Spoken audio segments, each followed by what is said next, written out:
Great. Very good. So today our host is the wonderful Sandra Ordel, the business psychologist from the Wellbeing Project.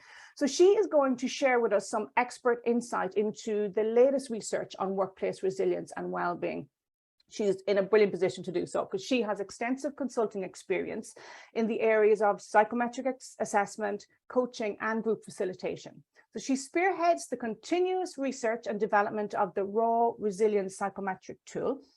Sandra is passionate about using evidence-based frameworks and models to support an organization's well-being strategy and shaping the cultures of healthy high performance. So before I pass you over, or as I pass you over to Sandra, I am going to launch a poll to get a sense of what the feeling in the room is about the workplace resilience and well-being. Let me just launch this. Oh, excuse me 1 second while I do this. And if I could just get a thumbs up to let me know that you can see this as you have it. I'm seeing lots of thumbs. That's good. So over to you, Sandra. Lovely. Thank you so much, Neve. Thank you for that lovely warm welcome. I'm delighted to be here and excited to share our research findings. Let me share there. Is that all good? You can see my screen? Yeah. Great. So just as we wait for the poll to come through, there's 2 questions there. Thanks for participating in that. So just interesting to get your sort of ideas, feelings around how confident you think leaders are in organizations that you work with to support well-being, and how equipped you feel that employees are feeling as well to support their own well-being. So we're seeing on the leader's side there, they're somewhat confident and employees somewhat equipped. Okay, I think that's positive. Looking really, really positive. The not confident is really low for leaders, which is a good thing, and not equipped, we've got nobody saying that they're not equipped. Yeah, so fantastic. And I think that maybe speaks to how things have progressed post-pandemic as well, this whole awareness around well-being. So let's jump right in. Are you going to this year 19? Neve, you can decide when you want to. Yeah, we just that, but I think we're there. getting a good theme there. Perfect. That both are really the somewhat confident for leaders and employees. So we'll relate that a bit later as well. So thank you for participating in that one. So just to give you a bit of an outline of what we're going to cover today, I'll give you some of the research context. So, you know, how the research was done, just some key findings. There's some really interesting findings that came from that. And then the so what factor. Why does this matter? Why should we bother doing this kind of research? And then looking at it from 2 angles. So how can leaders support well-being? So we want to leave you with something practical that you can go and support leaders with if you're in the HR space, or maybe in the coaching space, business psych space. And then what can employees do to build their resilience as well? We'll have some chat boxes going along, and we'll do one breakout as well. But you're welcome to just pop your questions and comments in the chat box as we go along.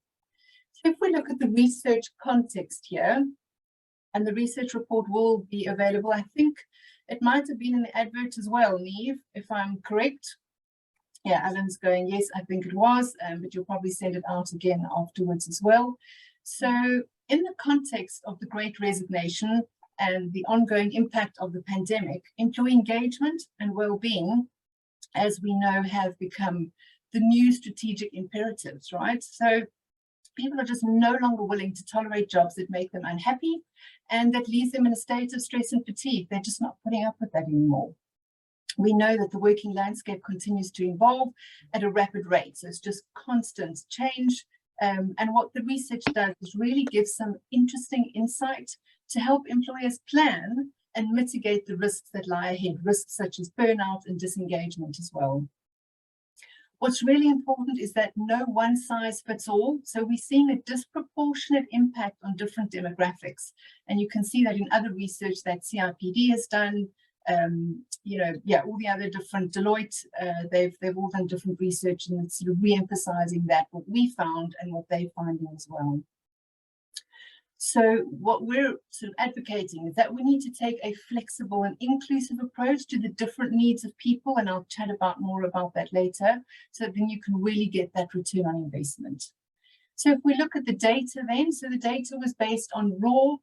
Neve did mention that. Wraw stands for Workplace Resilience and Wellbeing, so it's a valid and reliable psychometric tool that measures well-being in the workplace.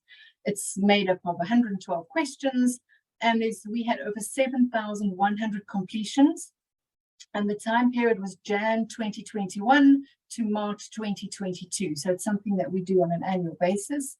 68% of respondents were in the UK, 10% were North America, and the remaining 22% was from other countries. So you can see a nice and global spread in the data as well. Those of you who enjoy stats, and I love these little donut charts.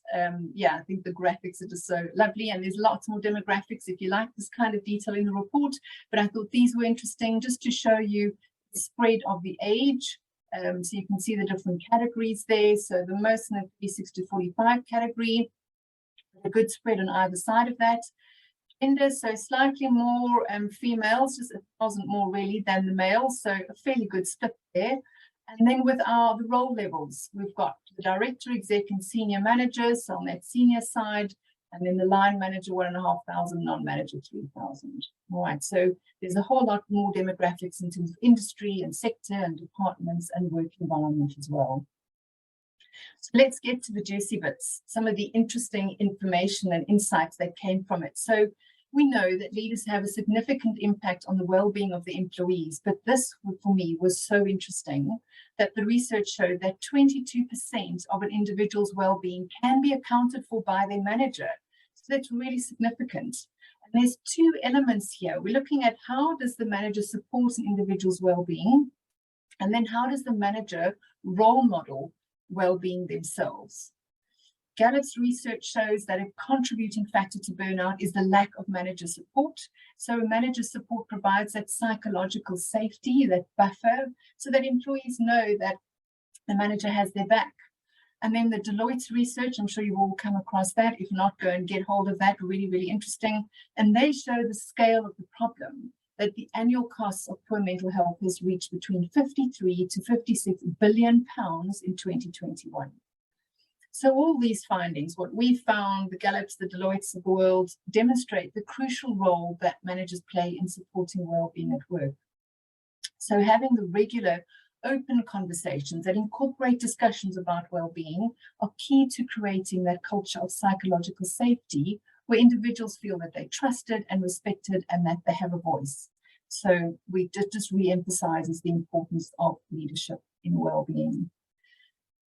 And if we shift a little to the industry and departments, so we looked at that, we broke down the research into these different categories here, and we can see that consulting, science and pharmaceuticals, banking and finance, they actually report as feeling the most resilient to stress and pressure. Our IT industry, the charities, volunteer work, teaching feel the least resilient. And remember, it's in that time space that we're talking about, right? Which was Jan 2021 to March 2022. And then we found that marketing and sales, finance and HR report the highest levels of resilience and well-being in terms of departments. And marketing and sales and HR actually score highest in terms of their strong relationships. And that's one of the 5 pillars of resilience. I'll explain that to you in a bit. And maybe that's reflected in the interpersonal nature of their work. Maybe it's the disposition of those who are attracted to those roles. And then what was consistent with the industry analysis, remember here we saw that industry, the IT, really reported feeling low in terms of resilience. And consistent in terms of departments, that IT departments are also really feeling the effect of the pressure and the challenges the most.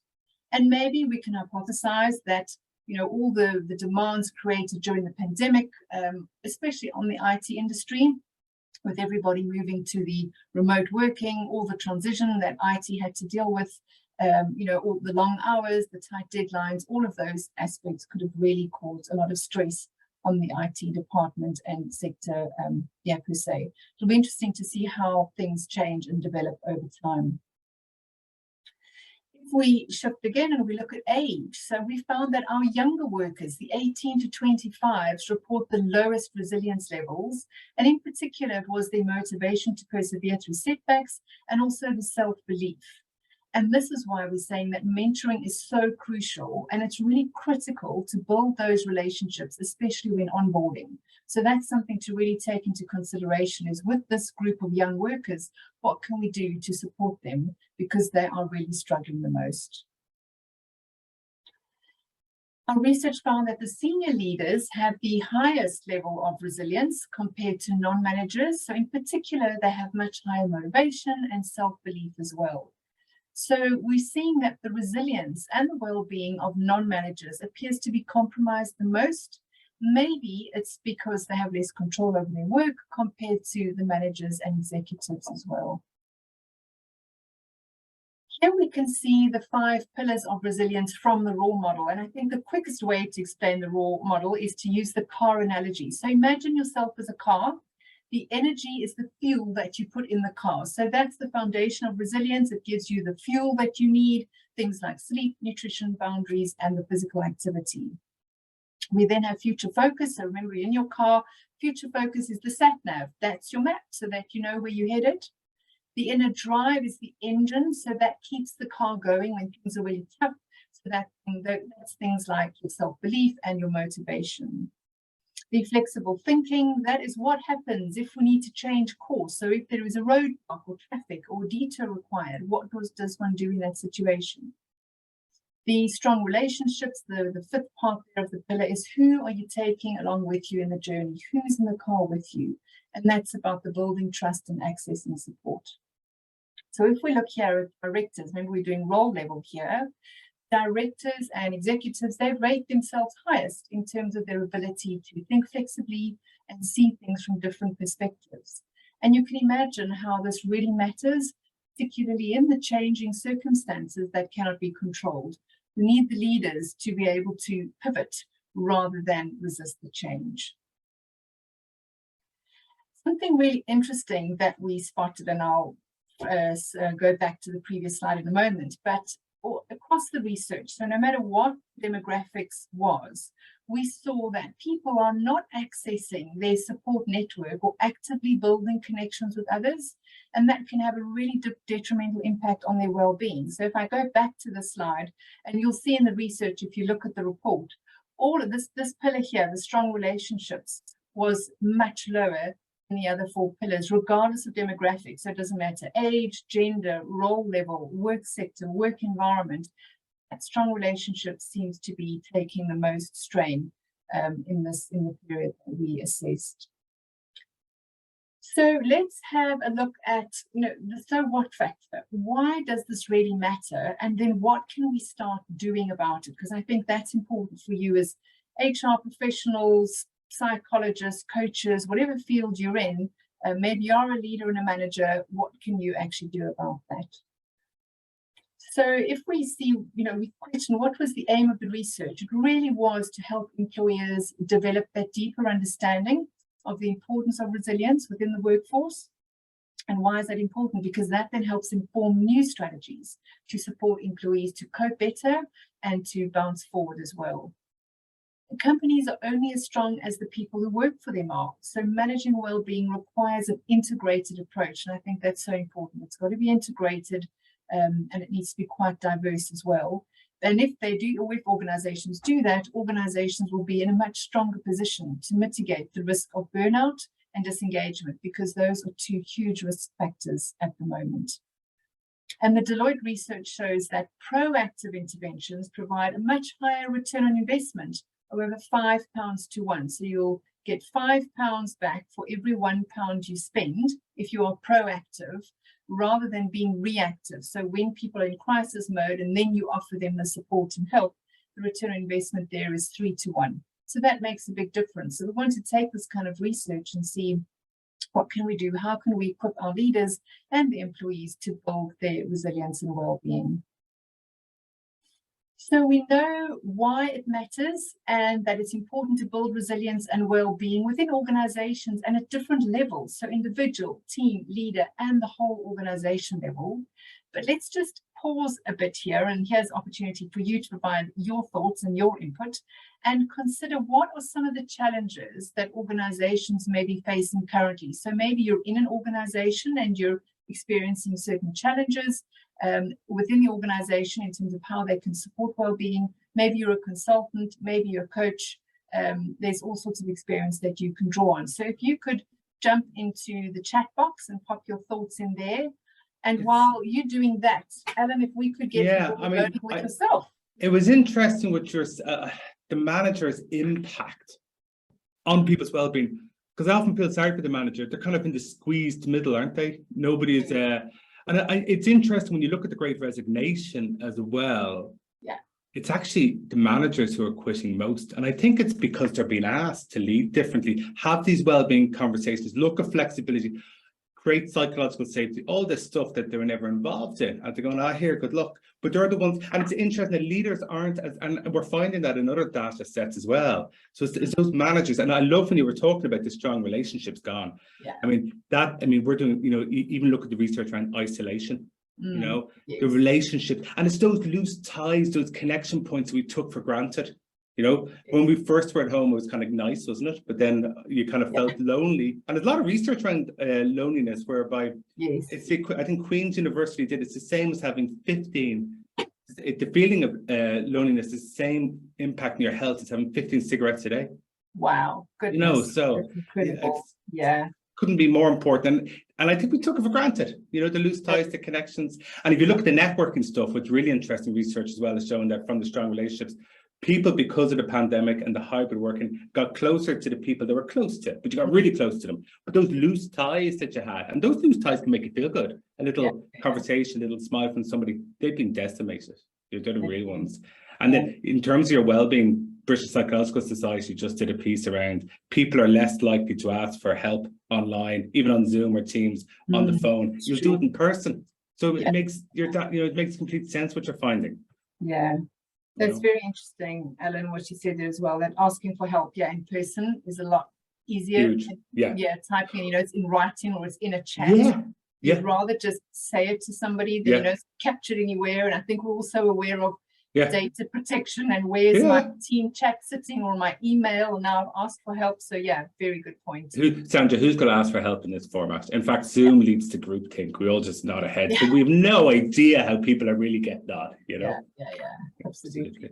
But having that data makes it, what I like about what you're showing here is the people analytics, because people often think they know how people are getting on and they haven't a clue. So when you have data like this, it's very good for having a conversation with. And what I like about it is, even the last time we had a crisis like this, the banking crisis, a lot of people were feeling like this, but they were given like an EAP card, off you go, as if there was something wrong with them. Now, there's nothing wrong with EAP, but for the managers now to be going, I'm not feeling too good myself, allowing these well-being conversations to happen at the top level, not just, kind of the counselling level. It's a transformational shift in the workplace. So it can be really positive as well.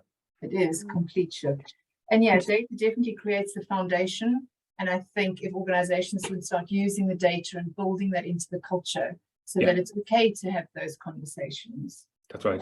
Just back to what you said about the loneliness, it was interesting that the Mental Health Awareness Week, I think their theme this year was loneliness. So it definitely is a really big and important topic. Yeah. And Sandra, if I could pick up on what people are echoing as well. So Deirdre was talking about hybrid is still very fluid and difficult for managers. And that's the point. We can say the managers have the biggest impact, but what about the poor managers, as well? And give additional time off, Alberto, absolutely. Adela, according to the new workplace work from home, challenging for managers as well as non-managers, absolutely. And again, I'm glad to hear people in support of the managers, because I often felt they're a squeezed middle. They're all squeezed. They're the filling of the sandwich, aren't they? They squeeze from below and squeeze from top, and it's really tough. And they've been asked to work it out. But the great thing is it is something now that we can step into, and it's a bit messy, the wellbeing thing, but the managers are doing that. Kira says, people working longer hours remotely, so handing this by both sides and playing fair.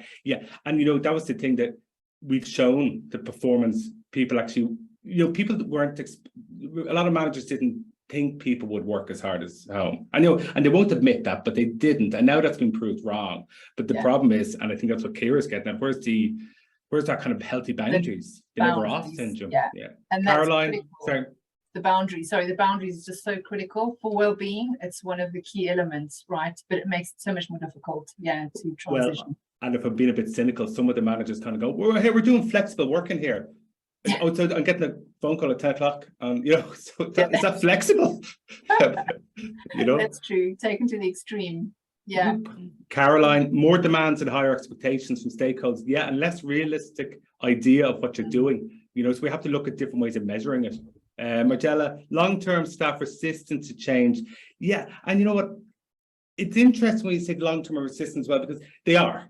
We all know that. But in fact, even the resistant ones, because of this pandemic and because of the impact on our well-being, people are more likely to be open to trying new things, even the resistant ones. But there is, if we look at the Lewin freeze on freeze, we're on freeze where we can change our relationships with work and well-being. However, it will go back to normal before we know it.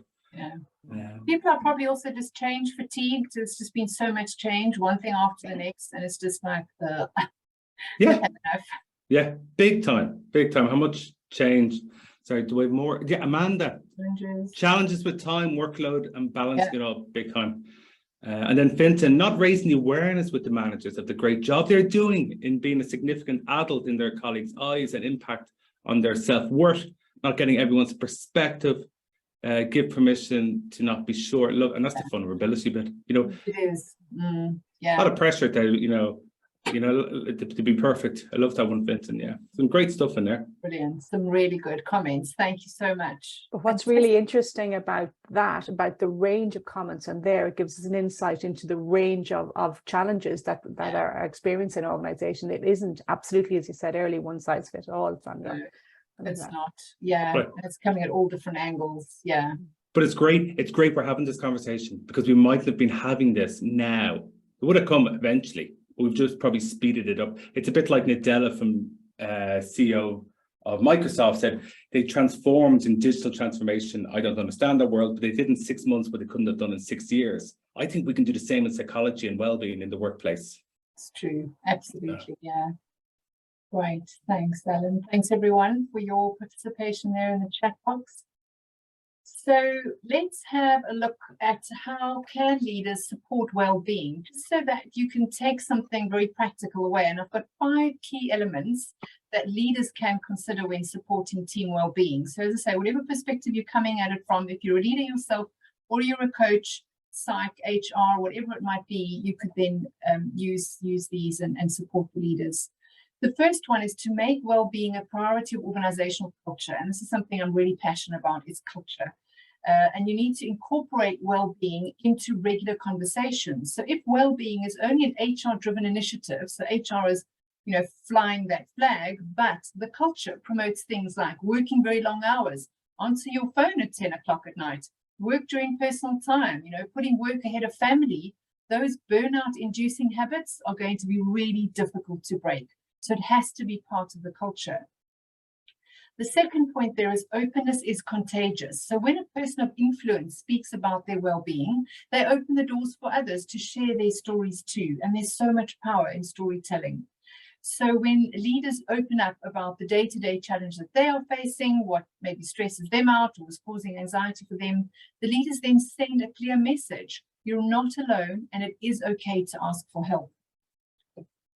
The third one here, and this is so important, what we're talking about, the managers, we need to, so leaders, HR, whoever it might be, need to equip managers to prevent the burnout. So educate them on how to include the burnout conversations. And that's something we're finding managers avoid because they don't know how to have the conversations.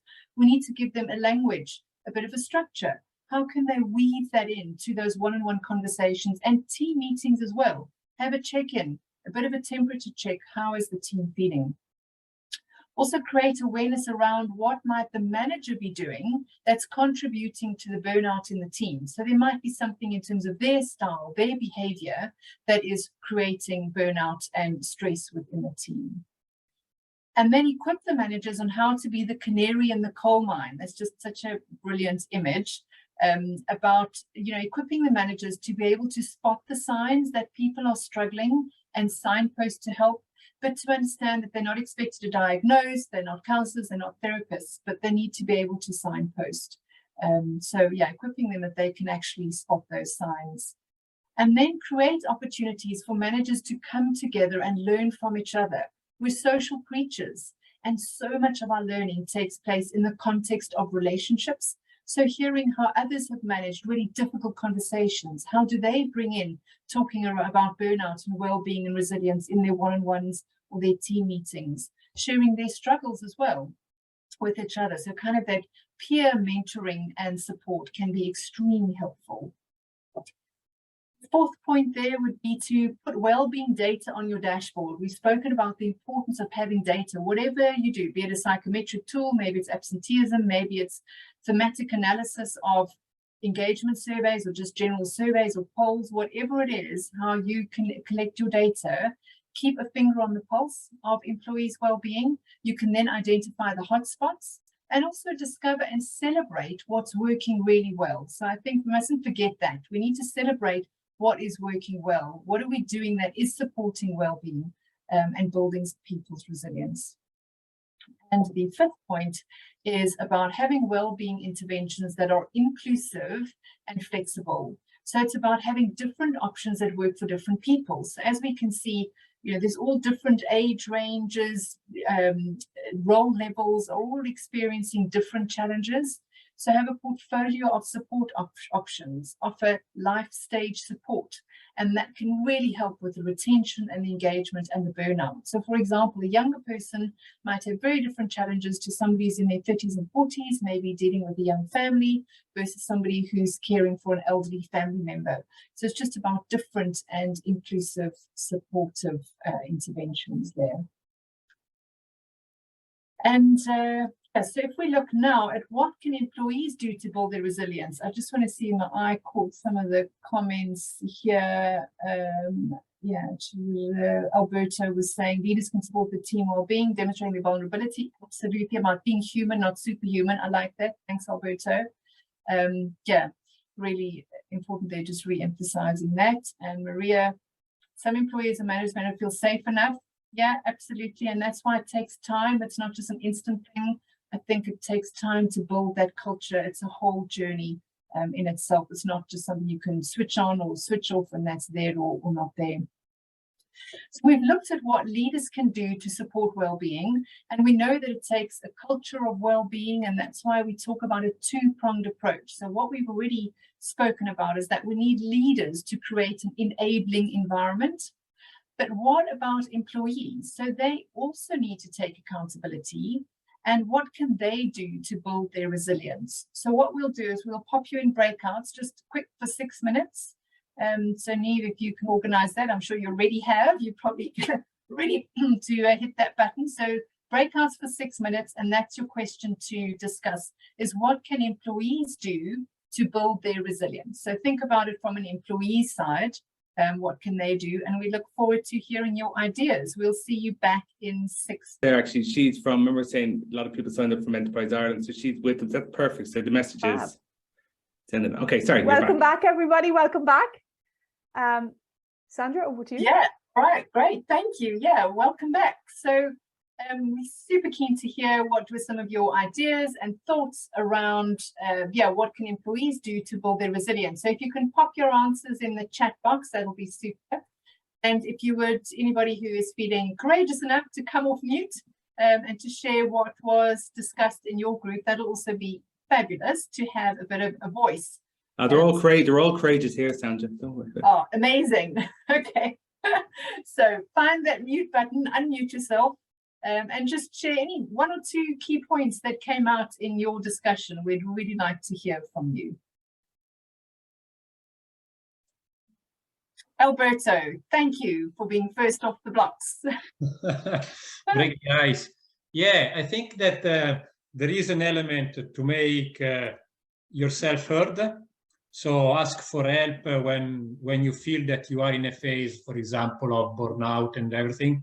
Yes. Although that takes a lot of courage and is quite difficult, because for some people, probably the majority of them, is seen as being weak because you ask for help, which actually, we should, or the leader should probably recognize the fact that someone actually came out from the crowd and say, look, I feel burnout, I'm asking for help, what I need to do.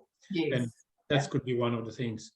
Another thing that actually I was saying, speaking with Susan, and during one of the meeting, our CEO, I'm working in a startup, so our CEO mentioned, be comfortable being uncomfortable. Which it gave me a lot of food for thoughts about that one.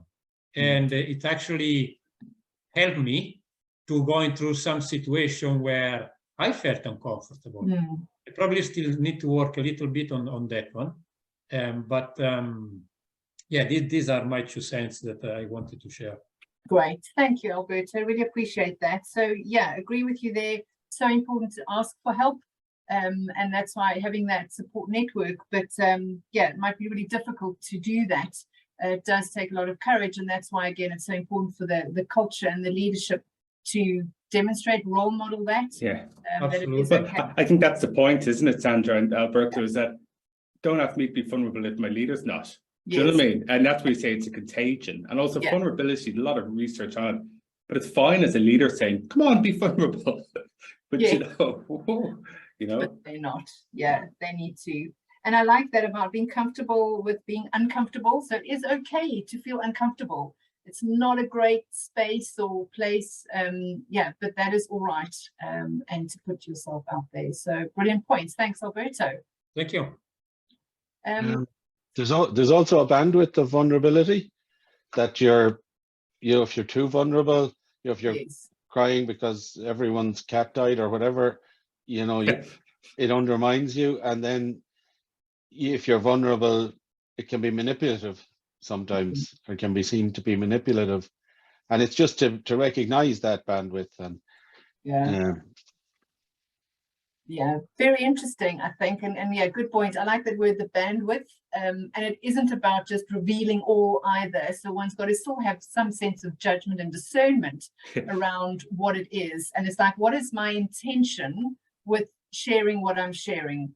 There's manipulation, there could be all sorts of things, or is it just to create a safe space for people? So I think one needs to be quite conscious of what is my intention when I'm sharing or making myself vulnerable. Alan, you look like you're wanting to. I love, no, but it's often, the way to talk about authentic leadership, be yourself. And I often, people go, you really don't want the real me to turn up to work. But it's actually be yourself with skill. And I think that's Vince's point. Be vulnerable, but with skill, not because you lose credibility if you're just doing it about everything. Or the cat dying, Vincent's point. But it's so important that.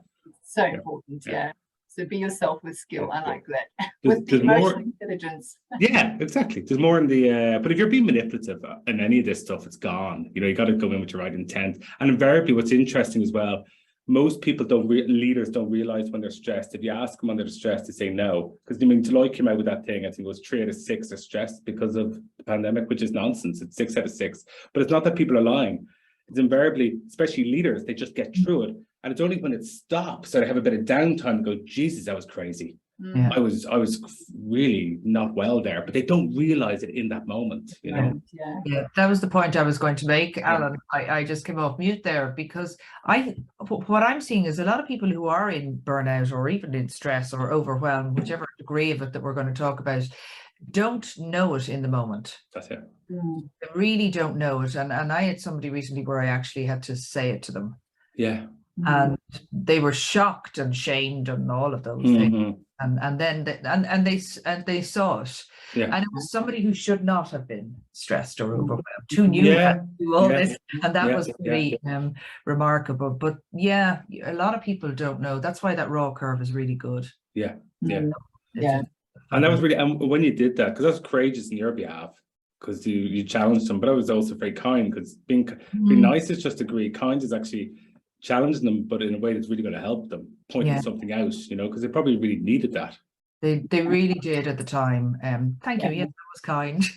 No, because these are courageous conversations. They're easier just to skip over, So we can definitely have those blind spots, I suppose. And also kind of this working culture, you've got to just cope and keep on going and keep on going.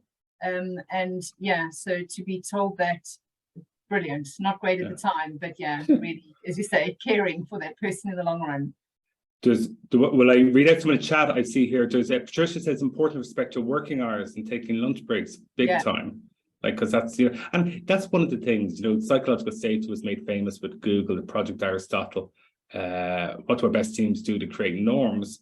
But they're creating new norms there around the teams, co-create new team charters to allow for well-being and getting those healthy boundaries. Like, don't call me at maybe a 3 on a Friday, but everybody says it up front. So we have norms around it rather than the abuse of what I think, calling it, you know, we're all flexible now. Orla King saying the same thing, the healthy boundaries. If you're saying yes to this request, what do you say no to on your list? And Eileen, raising awareness about what is resilience and enable. That's it. And that's what we're doing. This is what data does. It allows for a conversation like this. Because people, the point there that if you don't have the data, people mightn't be aware of how their people are feeling. It's a bit like, this is a horrible thing, but when somebody goes out burnt out in work or even suicide, most people go, Jesus, I was talking to Alan yesterday, he was fine. Yes. You know, so this allows for, well, maybe everything isn't the way I view it, you know. Deirdre, challenges in dealing with 5 different generations. Adapting wellbeing support and different expectations from each group. Exactly. That's a big challenge. And just quickly, I mean, that's what our research showed. There are significant differences in the different age groups, you know, according to the 5 pillars, whatever they're finding strong or where they're struggling. So, really. Tough challenge. And I think the younger generations get a bit of a kick in times where it may be not deserved. Eileen, taking opportunities to rebuild connections across teams, organizations, that's everything. That's your emotional bank account with people, but that's huge, and it's good for you, by the way. Those connections, those loose ties. Vincent, again, encouraging people working with you express themselves, and take lunchtime and to finish work. Love it. Amanda, sorry, just quickly blocking that time in the diary and saying it's okay. So at lunch it's 1 to 2. You don't put in meetings there are not available, and then again the manager needs to role model that exactly. And the team, part of the team norms. You're saying, Adam. Well, and I've seen that in organizations. I'm doing a lot about hybrid, and the next 30 Side Club will be sharing that. But again, it's not a hybrid organization if the CEO's coming in every day. You know, it's similar. You know, you got to role model it. Amanda was saying employees also need to take accountability for their part in building their own resilience. Well, look, in psychology, we talk about this. You can't change anybody else. You know, how they impact you, but how they impact you and your experience of them. That's where you can, you know, that's where you got your circle of influence. Caroline, busyness is still a badge of honor. Of course it is. Irish people love us. How are you? Oh, Jesus, busy. Yeah, badge of honor is right. Patricia, leave your day of work in work. Don't bring it with you in your personal life. You're stressed, absolutely. Vincent's not a big fan of cats. Great. So that's it. So really fabulous ideas, information, and I mean, you've covered things like the supporting networks. I think this is your way of thinking as well. Can I see the problem differently? Setting realistic expectations, being aware of what can I control and what is outside of my circle of control. Be kind to yourself. Give yourself permission to have that self-care. I think that's important. So lots that employees can do. And I'm also a big advocate of accountability. So we can't just blame it all on the managers and the leaders. They've definitely got their part to play. But there's a lot that each employee can do as well. So your role as coaches, HR, support, there's so much that you can do to promote that as well. I see we've 10 to 12 already. So just a quick lasting thought that I could leave you with here. And I wanted to end off with this quote. I love this quote by Jane Carroll Black. And she says, not having leaders on board with the wellbeing strategy is like trying to bake a cake without baking powder. The cake simply would not rise. Something like Mary Berry might say.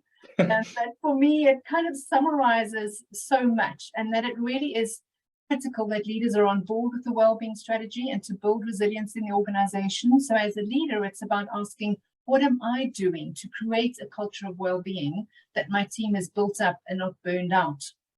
And then part of your role as coaches and HR is to influence and support the leaders in getting on board with the wellbeing strategy and keeping the momentum going. And I think that's so important. That is these small bites of information and activities regularly as well as measurement, whatever that might be, to track the progress. And that's really how you can offer that support. So that's my lasting thought and nugget of information. Yeah, so thank you so much. It's been a great session. I've really appreciated all the input and the thoughts and the comments. Thank you so much, and I hope you found it useful and interesting as well. Neve, do you want to comment around the next bit there, and then I'll show you Alan's. Thank you so much, Sandra. That was incredible. You've got me with Mary Berry anyway, but whatever you say about that, it's okay. But no, I really enjoyed that. And all of the comments, everybody absolutely adored the session. So I think that we're going to get lots of reviews on the recordings as well. So thank you everybody for your time today. There was a great few comments there that we didn't get to. We will share those out, and we will send a copy of the Raw Resilience Report out to anybody who has signed up for attendance today. And again, the recording will be on our Dirty Salad Club LinkedIn group. So if you're not already a member of that, please do join.